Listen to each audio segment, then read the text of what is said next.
안녕하세요. 국어교과 교육론 네 번째, 저번에 네 번째 강의라고 잘못 제가 녹음한 것 같은데 이번이 네 번째 비대면 동영상 강의입니다. 저번 시간에는 국어과 교수 학습 방법에 대해서 좀 이야기를 했습니다. 교수 학습 방법과 교수 학습 모형의 차이에 대해서 좀 알아두시면 좋을 것 같고요. 그리고 이 교수 학습 방법을 설계할 시에 고려할 요소 네 가지 또 다시 한번 보시면 좋을 것 같고, 주요 모형들에 대해서도 간단하게 그 절차와 장단점 또는 방법 그 부분을 좀 체크를 해 주셨으면 합니다. 지금 시간에 할 것은 국어과 평가고요. 먼저 평가의 필요성부터 간략하게 살펴보겠습니다. 자, 평가하면 사실 국어 교육뿐만 아니라 모든 교육학에서 많이 나오는 내용이죠. 우리가 평가한다, 시험을 본다 그러면 사실은 이제 등급을 매기기 위한 용도로서, 또는 나의 어떤 위치가 어디 정도냐, 전체 학생들 중에서 나의 그 학습 도달 위치가 어느 정도냐, 그런 것을 판단하기 위한, 그런 것을 목적으로 하는 것이다 라고 보통 생각을 하고요. 실제로도 그런 의도로 많이 시행된 것이 평가입니다. 그렇지만 아시다시피 평가라는 것은 등급을 나누기 위한 게 절대 아니고요. 정확히 말씀드리자면 등급을 나누기 위한 것만은 아니고요. 기본적으로 학습자들의 어떤 그 성취도를 판단함으로써 첫 번째, 평가와 발달을 도와주는 평가가 되어야 됩니다. 즉, 학습자들이 모자라는 부분이 어딘지, 어떤 부분인지를 파악하고 그 모자라는 부분을, 좀 부족한 부분을 효과적으로 채울 수 있는 그러한 방법들을 제시해 주는 것이 일반적인 평가의 목적이라고 할 수 있겠죠. 자, 그리고 평가는 총체적인 국어 능력을 평가해야 합니다. 국어 능력이라는 것은 기능으로 나누어진 부분도 있긴 하나, 결국 우리가 언어 생활을 하게 되면서, 또는 의사소통을 하게 되면서, 또는 문학이든 국어학, 즉 문법이든 어떤 부분에서라도 일상의 언어와 관련해서 평가가 이루어져야 된다는 거죠. 그러니까 실제 언어 사용 맥락에서 좀 평가가 이루어지는 것이 필요하다. 그리고 세 번째는 교수 학습 과정에서 이루어지는 평가입니다. 그러니까 평가가 결과 평가와 과정 평가가 있는데, 이제 보통 우리가 과정 평가를 조금 도외시하고 결과 평가를 중시하는 측면이 있는데, 평가라는 것은 이 과정 평가와 결과 평가가 서로 유의미하게 합쳐져서 나은 과정도 평가하고 결과도 평가할 수 있는 그러한 평가가 되어야 되겠죠. 그래서 이 세 가지 간단히 알아봤고요. 다음은 이제 평가의 유형별 분류입니다. 많이 아시는 내용이겠지만 이것도 또 한번 복습을 한다고 생각하시고 보시면 좋을 것 같아요. 첫 번째는 선택형 평가입니다. 즉, 잘 아시는 객관식 시험, 선다형 평가, 또 OX 평가도 선택형 평가이긴 하나, OX 평가는 이제 보통은 이제 수업 중에 간단한 확인이라든지, 아니면 이제 학습자의 흥미를 돋우기 위한 간단한 퀴즈가 꼭 흥미를 돋우라는 법은 없으나 그런 쪽에서 많이 사용되고, 지필 평가에서는 보통 이제 선택형 평가, 사지 또는 오지 선다형의 평가가 많이 이루어집니다. 선택형 평가는 이제 장점이 분명히 있기 때문에 현재 많이 쓰이는 거죠. 매번 얘기하지만 현재 많이 쓰이는 여러 가지 평가든 교수 학습 방법이든 다 그것이 가지는 대체 불가능한 장점이 있다는 거예요. 그러니까 사람들이 많이 쓰겠죠. 그리고 이제 그것이 이 어떤 현재의 교육 맥락과 더 긴밀한 연관을 가지기 때문에 이 평가든 교수학습 방법이든 뭐 특정 문학관이든 많이 집중적으로 사용되는 겁니다. 그러니까 이 선택형 평가가 왜 단점은 뭐 잘 알고 계시지만 장점에 대해서도 분명히 파악을 해서 그 장점을 극복할 만약에 이 선택형 평가가 문제가 많다면 또 그 장점을 이어받으면서 또 선택형 평가의 장점을 이어받으면서도 단점을 극복할 수 있는 뭐 그러한 평가 방법이 사실 필요하겠죠. 자, 장점은 이제 채점의 객관성을 보장한다는 아주 중요한 장점이 있죠. 수학 능력 평가가 100% 객관적인 이유가 바로 그겁니다. 우리나라 교육에서는 아무래도 이 공정성, 객관성 그런 것들이 좀 더 중요하게 여겨지는 만큼 내신 같은 것도 결국 이제 객관적인 평가가 가능해야 되기 때문에 아무래도 선택형 평가가 많이 사용되죠. 그러니까 이거 맞고 틀림이 분명하기 때문에 우리가 이 선택형 평가를 객관식이라고 부르는 이유가 바로 그거죠. 평가가 객관적으로 이루어지기 때문입니다. 주관식이라는 것은 이제 평가가 평가자의 주관이 개입하기 때문에 주관식이라고 하고요. 자, 그리고 이제 효율성도 높다. 즉 이제 평가하는 데 있어서 사실 뭐 객관식 평가는 사람이 평가하지 않고 기계가 평가를 하죠. 그러다 보니까 만약에 주관식 평가를 하다 보면 100명이면 100개의 답안지를 읽어봐야 되고 200명이면 200개의 답안지를 읽어봐야 됩니다. 서술형 평가라면. 그런데 객관식 평가는 그냥 기계 OMR 카드 기계에 넣기만 하면 되죠. 그렇기 때문에 평가의 효율성이 높고 그러다 보니까 자연스럽게 빠른 결과 보고가 가능하죠. 학교에 따라 다르겠지만 일선 중고등학교에서는 빠르면 그 당일날 서술형을 제외한 객관식 점수는 바로 공지를 하는 경우가 아주 일반적입니다. 그렇기 때문에 효율성이 높은 만큼 빠른 결과 보고가 가능하다는 점. 즉 요약하자면 대량의 평가를 효율적으로 할 수 있다는 거죠. 네, 효율적으로 할 수 있다. 그런데 단점은 뭡니까? 일단 문항 구성은 좀 상대적으로 어렵다.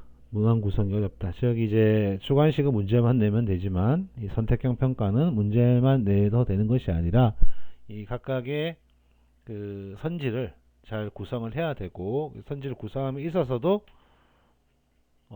매력적인 오답이라든지 또는 또 알아야 될 내용이 잘 들어갈 수 있게 그렇게 써야 되기 때문에 문항 구성 자체가 상대적으로 까다로운 편입니다. 그리고 또 문제점 중에 하나는 오답의 원인을 찾기 어렵다는 거죠. 그러니까 학생이 정답이 아닌 오답을 썼을 때 왜 이 오답을 썼는지에 대해서 간접적으로 추측은 할 수 있겠으나 명시적으로 답을 해주지 못한다는 점이죠. 서술형 평가 같은 경우는 답을 잘못 썼다면 딱 그 쓴 결과가 눈에 보이니까 왜 잘못 썼는지에 대한 이유를 어느 정도 파악을 할 수 있습니다. 그런데 이 선택형 평가 같은 경우에는 그러한 원인을 찾는 것이 좀 어렵다. 그리고 이제 잘 아시는 창의력, 문제 해결력, 비판적 판단력 등을 평가하는데 한계가 있다. 그러니까 불가능하다는 거 아니고요. 문제의 유형에 따라 가지고는 충분히 비판적 판단력이라든지 문제 해결력 같은 것을 평가를 할 수 있습니다. 예, 그러니까 쉽게 이야기하자면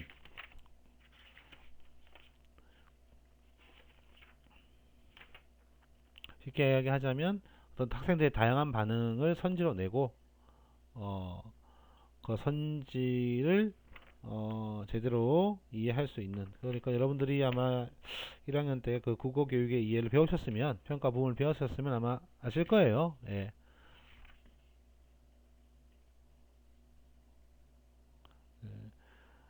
그래서 글의 내용을 제대로 이해하고 있는 문항, 또는 이제 다양한 사고를 선택지에서 떠올릴 수 있는 문항, 그런 것들을 통해서 좀 제한적이긴 하지만 국어 능력의 여러 부분을 평가할 수 있는 가능성은 있다는 겁니다. 어, 뭐 그렇긴 해도 상대적으로 이제 다른 평가에 비해서 뭐 이런 창의력이나 문제 해결력, 비판적 사고력 등을 평가하는 데는 조금 분명한 한계가 있죠.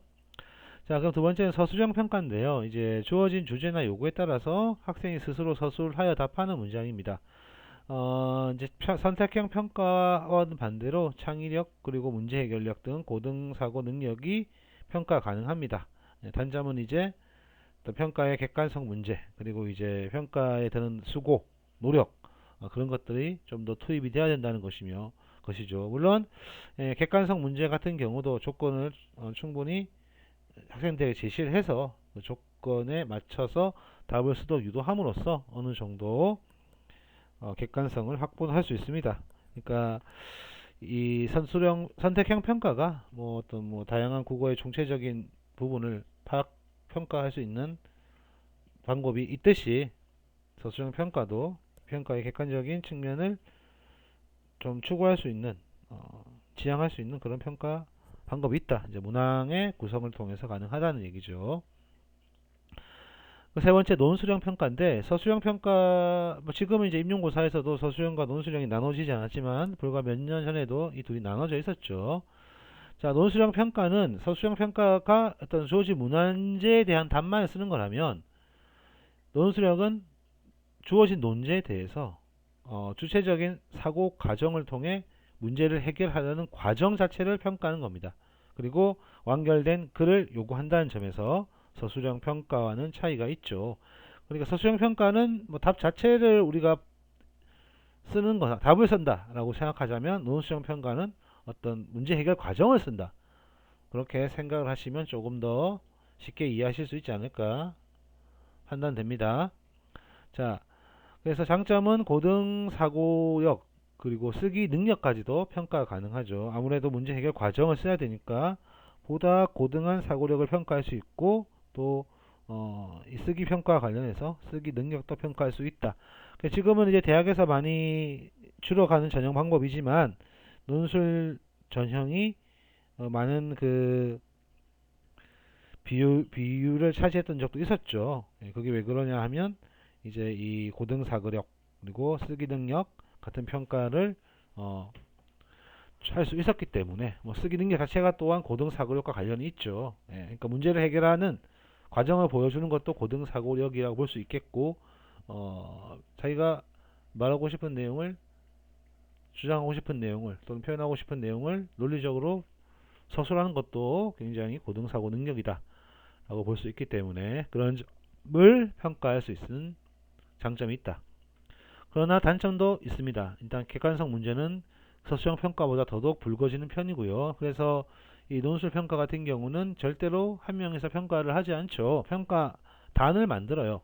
여러분 그 올림픽 보면 뭐 체조 같은 거 하면 뭐 한 10명이 평가한다 시작. 그래서 평균을 구하는 식이잖아요. 그러니까 논술 평가도 아무래도 주관적인 측면이 많이 개입될 수밖에 없으므로 물론 평가의 근거 같은 것이 제대로 공개돼야 하겠지만 그렇다 하더라도 그 행간에는 충분히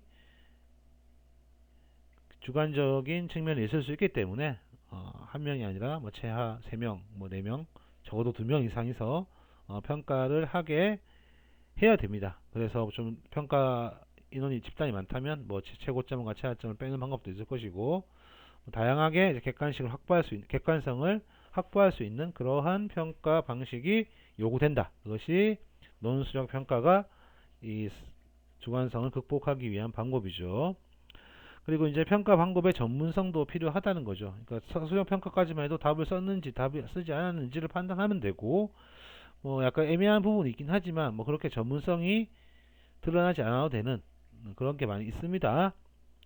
그런데 이제 이 논술형 평가 같은 경우는 전문적인 평가 교육을 받던가 아니면 평가 전문가던가 해야지만 좀 평가가 가능하다는 점에서 어떤 전문가로서의 자질이 반드시 필요하다는 점이 단점이라고 볼 수 있습니다. 그래서 논술형 평가는 또 고등 사고력 그리고 쓰기 능력 같은 좀 고차원적 능력을 평가한다는 장점이 있으나 과 더불어서 평가가 가지는 주관성과 평가 방법의 전문성 등을 요구하는 양날의 검, 장단점이 많은 평가다라고 볼 수 있겠습니다.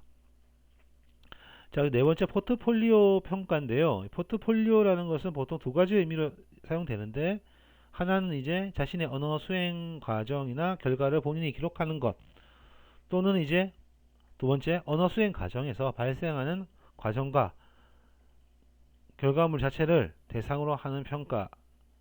즉 이제 자신의 언어 수행 과정을 본인이 써요. 예, 그것을 포트폴리오 평가를 하는 경우도 있고, 언어 수행 과정에서 발생하는 과정 또는 언어 수행 과정에서 발생하는 어떤 뭐 중간 결과물, 그리고 최종 결과물, 그런 것들을 대상으로 하는 평가를 포트폴리오 평가라고 하는데, 보통 이제 후자의 것을 포트폴리오 평가라고 많이 하죠. 그 보통 대학에서도 이제 쓰기 뭐 교양 같은 거 있잖아요. 뭐 사고화 표현이라든지 그런 경우에는 뭐 교수님에 따라 다르겠지만 어떤 포트폴리오를 구성하기 위해서 쓰기 과정까지 평가하기 위한 거겠죠. 그래서 평가를 하시는 교수님도 가끔씩 계십니다. 자, 그리고 포트폴리오 평가는 상대적으로 실적 평가도 있겠지만 좀 이제 포트폴리오가 얼마나 충실하게 구성되었나를 중점적으로 평가하시는 분이 많아요. 즉 양적 평가를 주로 양적 평가가 될 수 있고요. 장점은 이제 학습자가 스스로 자신의 변화를 알 수 있다는 점과 동료 평가와 가정 평가가 가능하다는 점.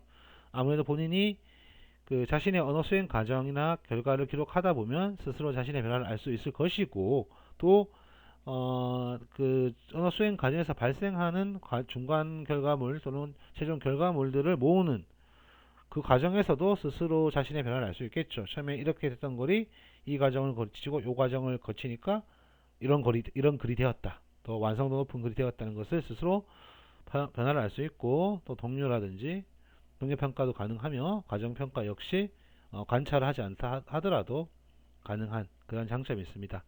다만 이제 단점이라는 것은 보통 우리가 포트폴리오 평가를 하게 되면 그 평가할 대상의 방대함으로 인해서 이제 내용보다는 충실도, 얼마나 잘 하는 거 잘 했냐, 시키는 거 잘 했냐, 그런 충실도를 중심으로 평가하는 경우가 일반적이며, 기능보다는 태도, 그리고 아까 말씀드렸듯이 질적 평가보다는 양적 평가에 조금 더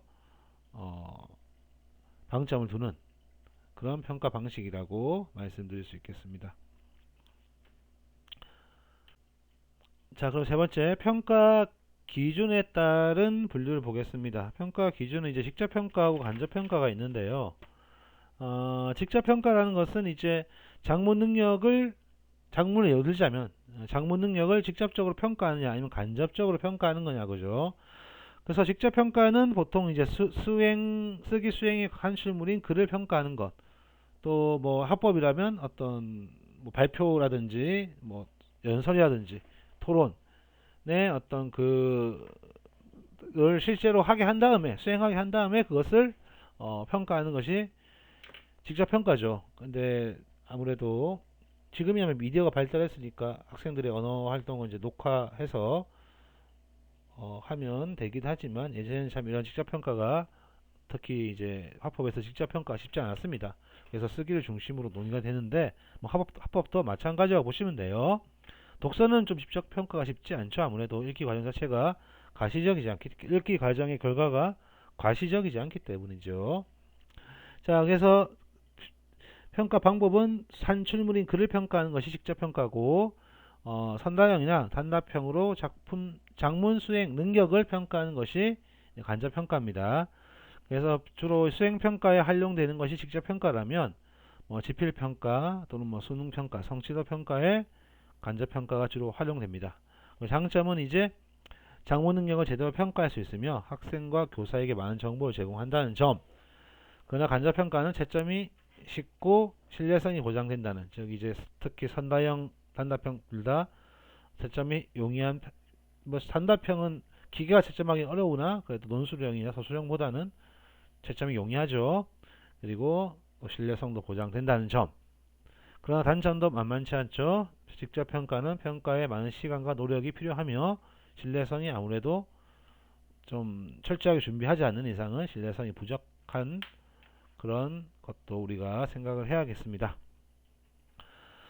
자, 반면 간접 평가는 이제 학생들이나 교사들에게 도움이 될 만한 정보가 조금 부족하다는 거죠. 물론 이제 그 문제의 유형에 따라서 학생들이 맞고 틀리는 것을 판단해서 뭐 이런 예를 들어서 뭐 사실적 이해의 문제를 많이 맞추고 추론적 이해의 문제가 많이 틀렸다. 그러면 추론적 이해 잘 못하는구나.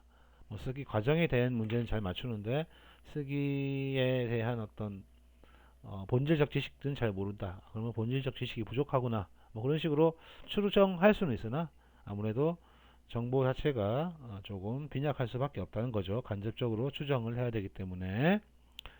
그리고 이제 이 간접적 능력이 가장 중요한 것, 이 간접평가에서 간접적 능력, 간접평가에서 평가한 능력이 실제 작문 능력과 직결되느냐. 그러니까 간접평가는 그거죠. 이 작문에 대한 지식, 본질적 지식 또는 절차적 지식을 잘 알고 있으면 작물도 잘할 것이다 라고 생각하기 때문에 가능한 평가잖아요. 그 둘이 직접적으로 상관관계가 있을 것이다 라고 생각을 하는 겁니다. 그런데 실제로 이 둘이 상관관계가 있느냐, 아주 없다고 보기는 어려우나 이게 곧바로 된다고도 보기 어렵다는 거죠. 직접적으로 작문 능력과 이 지식, 작문 지식이 서로 연결되지 않는다. 작문 능력과 작문 지식이 서로 연결되지 않는다라는 점에서 단점이 있기 때문에, 그래서 작문 평가가 이제 직접 평가를 해야 되는 그러한 어떤 근본적인 한계, 그것이 바로 이 간접적 능력이 작문 능력과 직결되지 않는다는 점입니다. 중요한 부분이니까 꼭 알아두시고요. 두 번째 이제 과정 평가와 결과 평가가 있는데요. 자, 아까 포트폴리오 평가 같은 것이 과정 평가죠. 그러니까 작문 과정을 평가하느냐, 결과를 평가하느냐는 건데, 자, 글에 영향을 미치는 과정 요인을 파악해서 추가로 지도할 부분이나 개선점을 파악하기 위한 것입니다. 그래서 주로 독서의 상위 인지 평가 방법을 사용하죠. 독서 같은 경우에 과정 평가를 하기 위해서는 상위 인지 평가를 사용합니다. 그래서 반성적 쓰기라든지 자기 평가, 사고 구술한 프로토콜을 분석하고 또는 면담을 하는 등의 방법이 있고요. 결과 평가는 이제 앞서 봤던 분석적, 총체적, 또 주요 특질 평가 같은 다양한 평가 방법을 사용할 수 있습니다.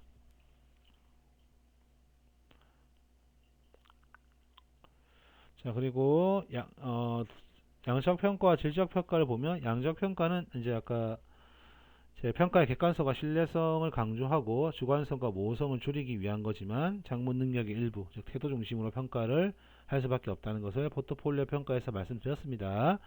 그 질적 평가는 이제 실제 글을 쓰는 능력을 평가하는 것이기 때문에 작문 능력에서 수행 능력을 좀 타당하게 평가할 수 있는 방법이긴 하나, 말씀드렸듯이 주관성이 좀 개입될 가능성이 높다는 점에서, 그러니까 어떤 완성된 글을 통해서 이 글이 잘된 글이냐 못된 글이냐 판단할 때 주관성이 개입할 여지가 크다는 점이 단점이다라고 볼 수 있습니다. 네 번째, 능력 평가와 태도 평가가 있는데, 이제 태도는 정의적 영역과 관련됩니다. 그리고 그렇기 때문에 정의적 영역의 문제점을 파악하기 위한 평가도 필요하다. 즉 무슨 말이냐 하면, 대부분의 평가는 태도 평가보다는 능력 평가가 중심이란 말이죠. 사실 태도는 잘 평가하지 않죠. 그러나 이 태도를 통해서 태도는 작문의 작문뿐만 아니라 모든 어떤 의사소통 활동의 정의적 영역하고 관련이 되는 거고, 최근에 많이 연구되듯이 이 인지적 요인 못지않게 정의적 요인도 굉장히 그 의사소통 수행 능력에, 좀 더 포괄적으로 얘기하면 국어 능력에 많은 영향을 미친다라고 되어 있습니다. 그렇기 때문에 이 최근에 능력평가 중심의 평가에서 벗어나서 태도와 관련된 평가도 뭐 현재까지 한 건 포트폴리오 평가밖에 없으나 그런 태도와 관련된 평가도 필요하다라는 겁니다. 자, 그리고 이 평가 여기까지 해서 이제 평가까지 다 했습니다. 저기 이제 국어 교육 전반적인 어떤 내용에 대해서 설명을 드렸어요. 제일 먼저 이제 얘기했던 것이 이제 국어 교육의 어떤 뭐 개론적인 이론, 개괄적인 이론을 제외하고는 교육 과정을 제일 먼저 얘기했습니다. 교육 과정이 사실은 제가 내용을 정리하자면 이 교육 과정이 이제 어떤 에센스죠, 에센스, 프라임이죠. 가장 모든 교육의 논의를 집약시킨 거예요. 그러니까 사회 또는 교육계에서 또는 뭐 그 외에 기타 등등 여러 분야에서 논의되고 있는 교육에 대한 각종 이론들 또는 의견들 또는 그런 또는 논의들을 어떻게 아주 치밀하게 수용한 것이 교육 과정이다. 즉 교육 또는 교육 외적인 모든 논의들을 다 수렴한 곳이 교육 과정입니다. 예, 그리고 교육 과정은 수렴의 종착지기도 하지만 또 발산의 시작점이기도 해요. 왜? 교육 과정을 통해서 교과서가 만들어져요. 그죠? 교과서는 교육 과정에서 한 발짝도 벗어날 수 없습니다. 왠지 아세요? 예, 아시는 분 있겠지만 교과서를 만드는 것은 정부 기관에서 하는 것이 아니라 사기업에서 하잖아요. 그럼 사기업에서 교과서를 만들 때 당연히 돈이 들겠죠. 검정비가 1억 가까이 합니다. 교과서 한 권당. 검정비가 1억 가까이. 이것도 사실 좀 제가 2000년도, 2010년도 언저리니까 지금은 더 늘어났겠죠. 뭐 줄진 않았을 것 같고 물가 상승상. 다시 말해서 이 교과서는 사기업에서 만들고 엄청난 비용과 시간이 들어간다. 검정비는 사실 뭐 크게 인건비에 비하면 아무것도 아니죠. 교과서 한 권, 예를 들어서 뭐 국어든 문법이든 한번 여러분들 중학교 교과서 한번 또는 고등학교 교과서 한번 보시기 바랍니다. 지금 제가 이제 앞에 있는 교과서를 보니까 천재교육 뭐 이거 뭐 상업적이 아닌가 상관없겠죠. 천재교육에서 나온 그 2015 국어 교과서를 지금 제가 보니까 하나, 둘, 셋, 넷, 다, 일곱, 여덟, 아홉, 11명이네요. 12명이네. 12명이죠. 12명이서 이 집필에 참여를 했어요. 예, 그리고 뒤에 한번 봅시다. 야, 박영목 교수, 정호웅 교수가 있고요. 두 분 다 홍익대학교 나왔으니까 홍익대에서 아마 좀 본진을 차리고 교과서를 만드신 것 같아요. 그리고 이제 청경록 교수, 전은주 교수가 있습니다. 한 분은 부산, 한 분은 광주인데 청경록 교수님은 지금 광주 교대 계시나? 모르겠습니다. 카톨릭대 있다 말도 들었고 잘 모르겠는데 하여튼 이렇게 교수님 내보내다가 또 나머지 교사가 하나, 둘, 셋, 넷, 다, 일곱, 8명이죠. 아주 교사들의 학력 중심 사회는 아니지만 학력이 만만치 않다는 것도 우리가 알 수 있네요. 뭐 학력은 중요하지 않습니다, 사실은. 예. 그런데 이 12명이잖아요, 지필진이. 그럼 뭐 이 사람들은 뭐 사실 공짜로 일하는 사람이 어디 있습니까? 다 돈 개발비 줘야죠. 뭐 선인세 개념으로 줄 수도 있고 아니면 또 그것도 개발할 때 각종 또 뭐 이제 부대 비용 그런 것들이 많이 들죠. 그래서 뭐 저도 정확한 돈은 잘 모르겠습니다. 출판사에 있지 않았으니까. 그러나 뭐 주변인들이 교과서를 만드는 걸 볼 때 이번에 독서 교과서 같은 경우도 이제 저기 어디야 천재가 아니라 그 비상에서 나온 독서 교과서 같은 경우도 뭐 저희 이제 뭐 대학 동기라든지 후배라든지 그런 사람들이 모여서 선배님도 물론 은사님도 계시지만 모여서 만든 건데 그 한 17명 된단 말이죠. 독서도 국어보다 많은 인원이 필요하지 않지만 만들고 보면 뭐 회의하랴 뭐 인건비 받고 하면 굉장히 많은 돈이 들어요. 근데 이 교과서를 만드는 데가 뭐 천재교육이든 비상이든 다 사기업이죠. 사기업 이익을 추구하는 데란 말입니다. 그러면 이 비싼 돈 들여서 만든 교과서가 검정에 떨어지기를 바라겠어요? 붙기를 바라겠어요? 떨어지면 큰일 나죠. 차라리 예전처럼 국정시대에는 뭐 검정 과정에서 좀 문제가 생겼다고 다시 고치면 돼요. 떨어뜨리지 못하죠. 딱 집필시 정해져 있으니까.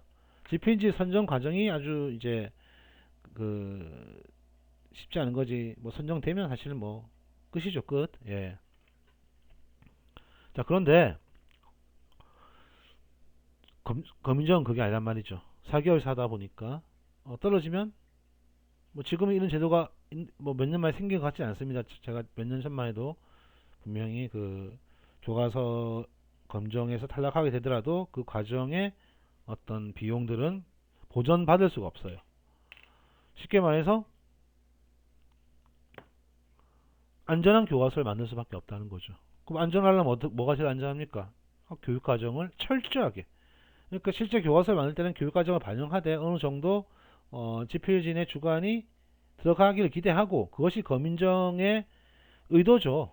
어떤 편편일률적인 교과서가 아니라 다양한 교과서를 만들 수 있게 하자. 그런데 현실은 오히려 다양한 교과서가 나오긴 했으나 사실 뭐 학습 목표 같은 거 보면 별 차이도 없고 학습 활동도 거의 똑같고 예, 별 차이가 없단 말이죠. 왜? 교육과정에서 교육과정을 또 제멋대로 하지 말고 좀 임의로 해석했다가 그 나중에 이제 그렇게 집필한 교과서가 말 그대로 검증에서 탈락하게 되면 큰일 나죠. 그렇기 때문에 사실 뭐 그거 교과서가 제재는 다르고 문학을 보자면 뭐 제재는 다르겠지만 사실 학습 활동이나 그런 점을 보면 거의 교육 과정을 반영하고 있다는 겁니다. 자, 어쨌든 자, 뭐 차이가 없다는 점 좀 아쉽지만 어쨌든 이 교육 과정은 이 그것을 목표로 하는 거죠. 뭐를 교육 과정을 통해서 다양한 교과서가 나오길 기대하는 거죠. 그러니까 이 교육 과정으로 수렴된 교육적 논의들이 각각의 교과서로 다시 발산이 되는 거예요. 아시겠죠? 제가 이 배웠던 것이 1번이 국어 교육의 특징이고 2번이 국어과 교육 과정입니다. 자, 그럼 처음에 국어과 교육 과정이 나와요. 그 다음에 3번이 교과서죠. 왜? 교육 과정에서 교과서로 가니까. 그럼 4번은 뭡니까? 교수학습 방법이죠. 왜? 각각의 교과서에서 어떻게 다양한 교수학습 방법이 나오잖아요. 그러니까 하나의 교과서는 다양한 교수학습 방법을 발산하는 어떤 또 지점이라는 것이죠. 예. 그러니까 특정 교과서 안에 똑같은 내용이라 할지라도 어떻습니까? 교사에 따라서 다 가르치는 방법이 다르죠. 예. 교사에 따라서 가르치는 방법이 다르다. 그러니까 다양한 교수학습 방법이 있다. 물론 뭐 비슷비슷하겠으나 저희는 지금 실제를 얘기하는 것이 아니라 이상을 얘기하고 있는 겁니다. 교과서도 사실은 다 좀 많이 달라야 되지만 다 비슷비슷하죠. 교과서에서 파생된 아니라 교과서에서 뻗어져 나온 이 교수학습 방법도 이제 이상적으로는 다양해야 된다. 그리고 평가도 마찬가지입니다. 교수학습은 교사에 의해서 이루어지지만 평가는 누구를 대상하는 겁니까? 개별의 학생을 대상하는 거죠. 대상으로 하는 거잖아요. 이 5단원이 평가잖아요. 마지막 오늘 한 게 평가잖아요. 왜 6번이 돼 있나? 예. 5번이 교육인데 자, PPT에는 6번이 돼 있는데 이따가 5번으로 고쳐 놓겠습니다. 아마 여러분이 보실 때는 5번 그것과 평가하지 않을까. 자, 어쨌든 교수학습 과정에서 교수학습 내용이 어떻게 또 다시 발산되죠. 개인에 대한 평가로. 교수학습을 통해서 학생들이 어떻게 일정 수준에 도달하게 되는지 안 되는지를 파악해야 되잖아요. 그것이 평가가 되는 거죠. 그러니까 교육과정을 정점으로 해가지고 교육과정은 어떤 각종 교육적 논의가 수렴되는 수렴점이면서도 또 교육과정을 통해서 교과서에서 교수학습 방법에서 평가로 발산되는 또 발산점이기도 하다는 것.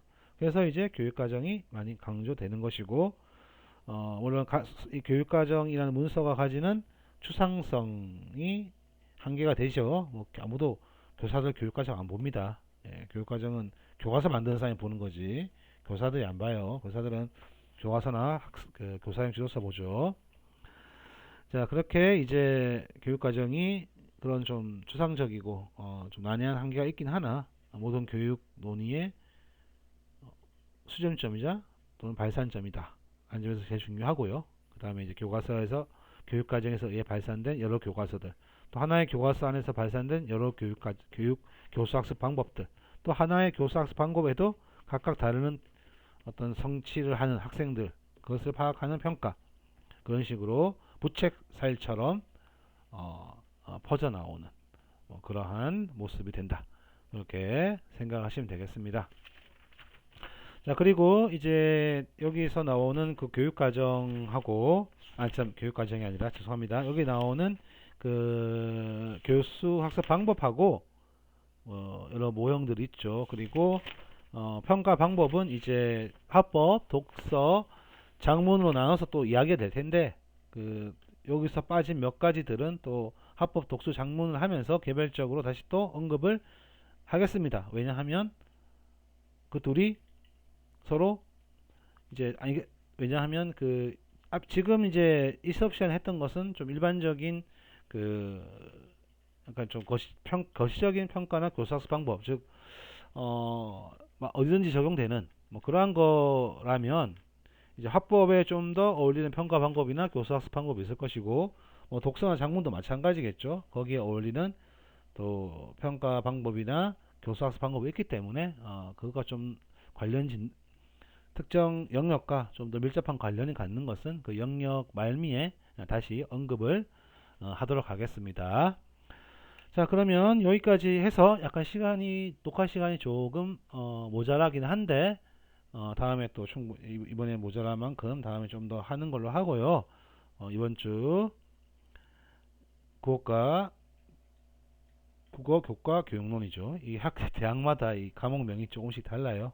어떤 대학은 국어과 교육론이라고 하는 데도 있고, 국어 교과 교육론이라고 하는 데도 있고, 뭐 약간씩 달라서 헷갈렸습니다. 계속 헷갈리고 안 되는데, 자, 국어 교과 교육론 네 번째 비대면 강의를 마치도록 하겠습니다. 수고 많으셨고요. 명절 잘 보내시기 바랍니다.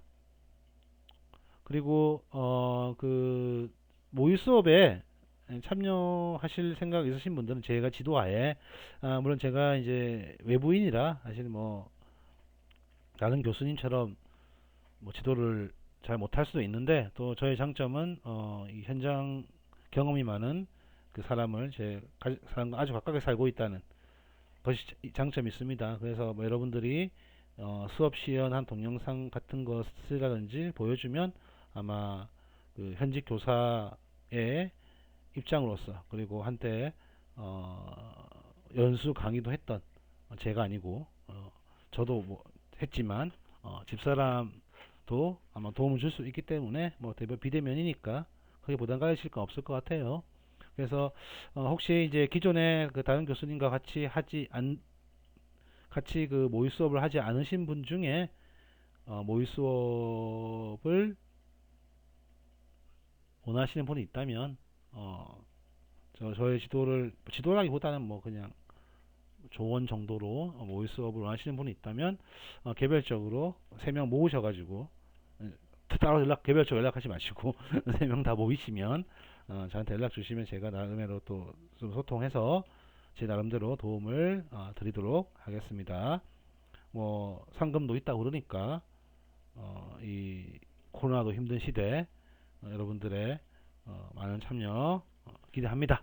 예. 그러면 여기까지 하도록 하고요. 다음 주에 뵙도록 하겠습니다. 추석 잘 보내세요.